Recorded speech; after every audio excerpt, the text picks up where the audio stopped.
मन पवित्र होने पर सब प्रकार की सिद्धि प्राप्त हो जाती है। हनुमान चालीसा में हम सब हनुमान जी की महिमा को गाते हैं, लेकिन श्री गुरु चरण सरोज रज निज मन मुकुर सुधार और वर्णव रघुवर विमल जसु जो दायक फल चार। बुद्धिहीन तनु जान के सुमिरो पवन कुमार और बल बुद्धि विद्या देव मुहि हरौ कलेश विकार। अब यहाँ किसी ने बाबा तुलसीदास जी से बड़ा ही सुंदर प्रश्न किया है कि जब आप हनुमान जी की महिमा का गान कर रहे हैं तो इसमें वर्णव रघुवर विमल जसु अर्थात भगवान श्री राम जी के विमल मतलब पवित्र चरित्र का वर्णन क्यों कर रहे हैं। तो तुलसीदास जी ने कहा कि अगर हनुमान जी को बुलाना है तो पहले प्रभु श्री राम जी के चरित्र का गुणगान करो, तभी वे आएंगे, अन्यथा वे कभी नहीं आएंगे।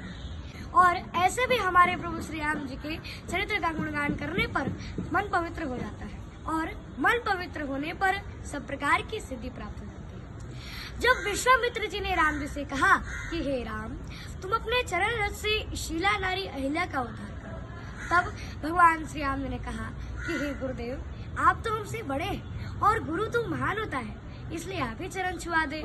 तो विश्वामित्र जी ने कहा कि चरण कमल रज चाहती कृपा करो रंगी।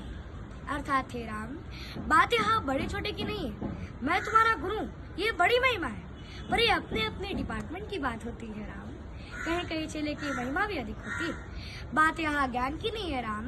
सुनो, यहाँ जो अहिल्या का जो पतन हुआ है सो ब्रह्मवश इंद्र को गौतम के रूप में स्वीकार करने से चरित्र से पतन हुआ है, अर्थात चरित्र चला गया है। और जिसका चरित्र गिर गया हो उसका उद्धार कौन करेगा?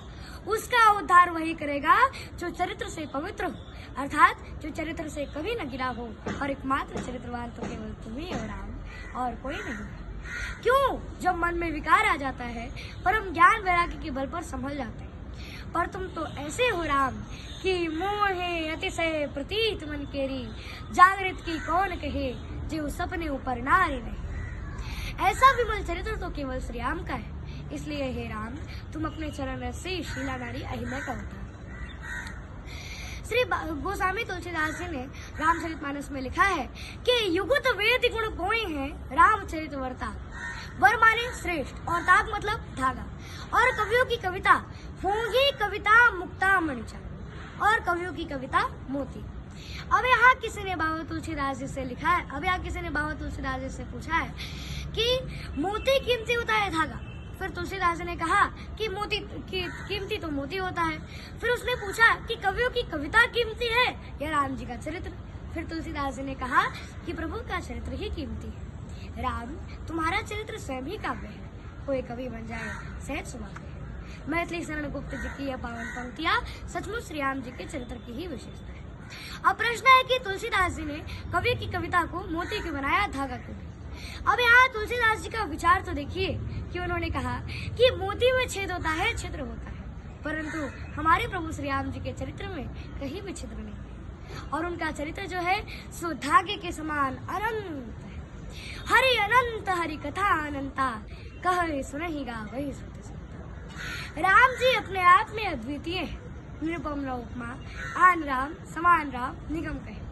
तभी तो जब माता कैकेयी ने राम जी को 14 वर्ष के लिए वनवास दे दिया, तब लक्ष्मण जी उस पवित्र पावन चरित्र के चरण पकड़ लिए और अयोध्यावासी उस चरित्रवान राम के वियोग में विवल होकर माता कौशल्या से, माता कैकेयी से तरह तरह के प्रश्न करने लगे कि 14 बरसवा के इतनवा कमले हो रही है, बताओ कैकेयी राम कैया लई है, बताओ कैकेयी राम कहिया लई है। अरे राम के वियोगवा में भूखियो न लागे, भूखियो न लागे, रात निन्नियो न आवे। अरे उजड़ल नगरिया के कवले बसई है, बताओ कैकेयी राम कहिया लई है। अरे उजड़ल नगरिया के कवले बसई है, बताओ कैकेयी राम कहिया लई है, बताओ कैकेयी राम कहिया लई है। और माता कौशल्या प्रभु श्री राम जी के वियोग में विवल होकर रोने लगती है और सभी अयोध्यावासी माता कौशल्या को धीरज दिला रहे हैं। माता कहती है कि कैसे धरूं मन में धीरा, हमार लाल हीरा निसरी गयो। राम लखन सिया वन को सिधारे, राम लखन सिया वन को सिधारे। हर के रूप फकीरा, हमार लाल हीरा निसरी गयो। राम जी का चरित्र तो इतना पवित्र और निर्मल चरित्र है कि औरों की तो बात जाने ही दीजिए। अब यहाँ रावण की दुर्दशा देख लीजिए। रावण गया कुंभकर्ण के पास, तो कुंभकर्ण ने पूछा कि क्या बात है लंकापति, बड़े उदास दिखाई दे रहे हो, तुम चिंतित आज दशानन क्यों? रावण बोला, हर ली हमने मिथिलेश कुमारी, हमने श्री सीता जी का हरण कर लिया है। कुंभकर्ण बोला, अधिकार किया तुमने उन पर? रावण बोला, लगती ही नहीं वो और हमारी, वह मेरी ओर देखती तक नहीं है, वो मेरी ओर ताकती तक नहीं है। तो कुंभकर्ण ने कहा कि जब महात्मा बनकर तुमने उन्हें हरण कर लिया तो राम बनकर ही उन पर अधिकार पालो, नौकरी तो बनना है, तुम राम ही क्यों नहीं बन जाते? तो रावण बोला कि बड़ी कठिनाई है, इसमें है हमको भैरव भारी, और जब राघव रूप लगा बरने तब मातु समान लगी सब नारी। अर्थात जब मैं श्री राम जी का चिंतन करने लगा तब मेरे मन से वासना ही चली गई। ऐसा पवित्र चरित्र है हमारे प्रभु श्री राम का। वर्णो रघुवर विमल जसु, ऐसा पवित्र चंद्र। अब यहाँ देखिए कि चंद्रमा कितना भी पवित्र क्यों ना हो पर फिर भी उसमें कलंक है, वो घटता बढ़ता रहता है। पर हमारे रामचंद्र में ऐसा चंद्र है जो कि निष्कलंक है और पवित्र